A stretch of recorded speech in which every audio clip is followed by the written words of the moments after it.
ഖൈറുൽ ഖുറൂനി ഖർനി സുമ്മല്ലദീന യലൂനഹും സുമ്മല്ലദീന യലൂനഹും.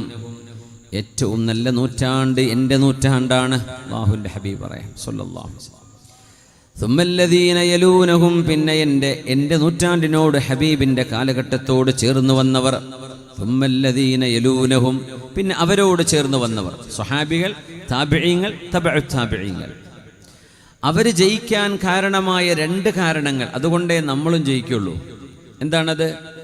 നജാ അവ്വലു ഹാദിഹിൽ ഉമ്മത്തി ബിൽ യഖീനി വസ്സുഹദ്. അല്ലാഹുവിലുള്ള യഖീൻ, പടച്ചതമ്പുരാനെ കുറിച്ചുള്ള ഉറച്ച വിശ്വാസം.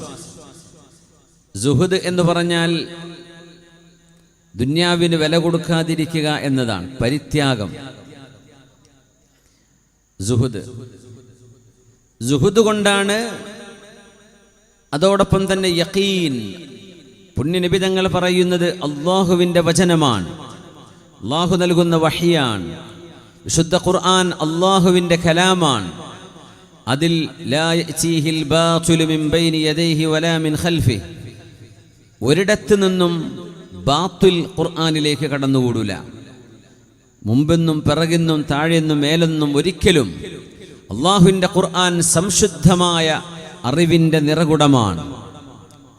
അവിടെ പറഞ്ഞത്, ഹദീസിൽ പറഞ്ഞത്, പുണ്യനബി തങ്ങൾ പറഞ്ഞ അത് സത്യമാണ്.